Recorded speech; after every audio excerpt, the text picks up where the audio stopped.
जय हिंद साथियों आज आपका स्वागत है फिर से एक नई वीडियो में। और हम लोग इस वीडियो में जानेंगे शुक्र ग्रह के बारे में। शुक्र ग्रह को इंग्लिश में वेनस कहते हैं। जैसे कि हमने पिछले वीडियो में चर्चा की थी बुध ग्रह की अपन ने चर्चा की थी पिछले वीडियो में, लेकिन आज जो वीडियो है वो है शुक्र ग्रह के बारे में। तो आइए जानते हैं शुक्र ग्रह के बारे में।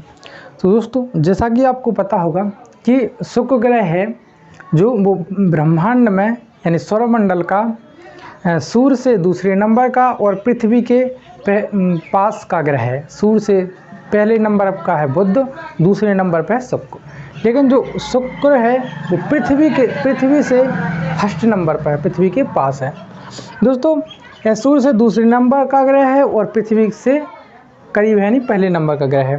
दोस्तों, अगर शुक्र ग्रह की बात करें तो शुक्र ग्रह अधिक ग्रहों से यानी सबसे ज़्यादा चमकता हुआ, जब दूर से देखते हैं तो सबसे ज़्यादा चमकता हुआ दिखाई देता है। तो इसे हम चमकीला ग्रह भी कहते हैं। अगर क्वेश्चन आएगा कि चमकीला ग्रह किसे कहते हैं, शुक्र ग्रह को चमकीला ग्रह भी कहते हैं। दोस्तों, बात करें इसके अगले उसकी, तो सभी ग्रह 8 ग्रह हैं, 8-9 ग्रहों में सबसे ज़्यादा गर्म ग्रह की बात करें तो सबसे ज़्यादा गर्म ग्रह है शुक्र। अगर सबसे ज़्यादा चमकीला पूछे तो भी शुक्र, और सबसे ज़्यादा गर्म पूछे तो भी शुक्र।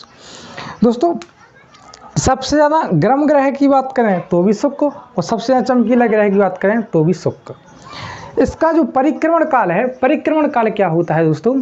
परिक्रमण काल जैसे कि वृत्ताकार कक्षा में घूमना।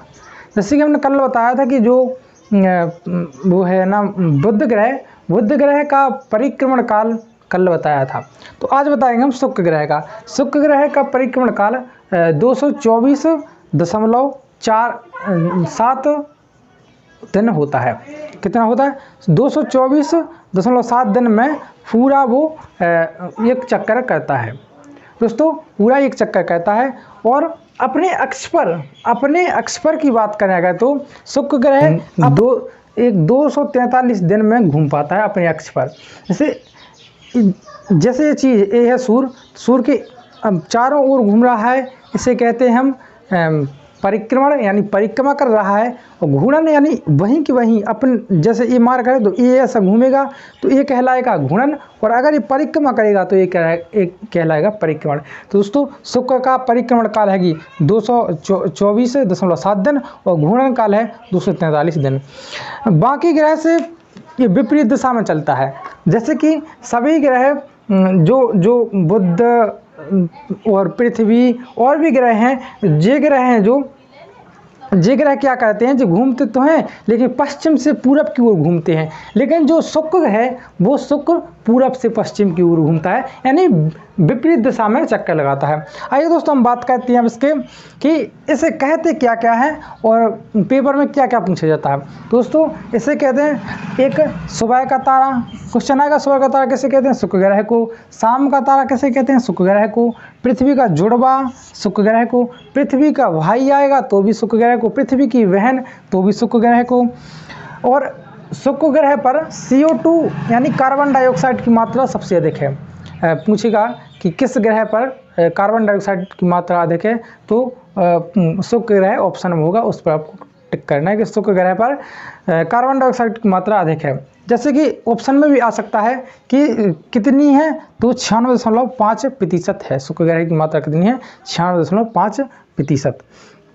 अगर शुक्र ग्रह की वातावरण की बात करें तो इस पर कोई वातावरण नहीं है। जैसे कि पृथ्वी पर वातावरण है, रह सकते हैं, पेड़ पौधे, नल जल, पहाड़ आदि हैं, लेकिन शुक्र ग्रह पर कोई वातावरण नहीं है। इसके पहले भी बुध ग्रह के बारे में पढ़ाया था, उस पर भी कोई वातावरण नहीं था। अब बात करते हैं शुक्र ग्रह की फिर से। जैसे कि अपन ने कल पढ़ा था कि बुध ग्रह का कोई उपग्रह नहीं है, तो शुक्र ग्रह का भी कोई उपग्रह नहीं है। इस शुक्र ग्रह पर सल्फ्यूरिक अम्ल की मात्रा सल्फ्यूरिक अम्ल की मात्रा अधिक है। शुक्र ग्रह की बात करें तो शुक्र ग्रह पर सल्फ्यूरिक अम्ल की मात्रा अधिक है, इसका कोई उपग्रह नहीं है। आइए दोस्तों, अब इसका रिवीजन कर लेते हैं कि सुबह का तारा, शाम का तारा, पृथ्वी का जुड़वा, पृथ्वी का भाई, पृथ्वी की बहन।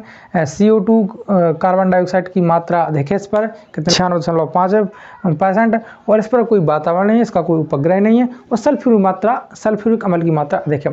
आई होप, मैं आशा करता हूँ कि आपको समझ आ गया होगा। मिलते हैं अगली वीडियो में। जय हिंद।